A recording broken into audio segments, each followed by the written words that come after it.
سلام بچه ها، میخوام چه بهتون نشون بدم بزرگترین شهابه که تا به حال دیدین.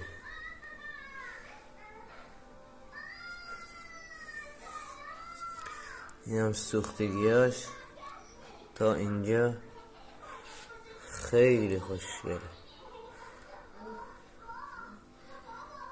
بزرگترین شهابی که 30 کیلو 35 کیلو وزن داره.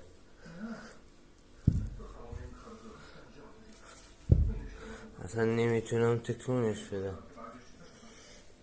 اینقدر که این سنگ بزرگ و زیباست. اینجا سوختگیشه دیگه، از نزدیک ببینه کسی خودش کلا متوجهه که این سنگ بسیار عجیبی است. تو دوربین هنوز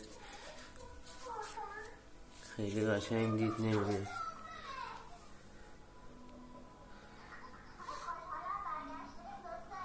بزرگترین شهاب سنگ با جرئت میگم تو ایران شاید باشه. 35 کیلو وزن داره. 40 کیلو 35 الی 40 وزن نکردم، ولی از این بلند کردنش میدونم که 35 تا 40 کیلو وزن داره.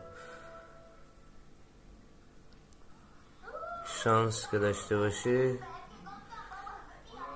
تو دور زدنت هم میتونی سنگ مشکوک رو ببینی و بشناسی و بیای تست کنی و حالشو ببری. بچه این کار رو جدی بگیرین.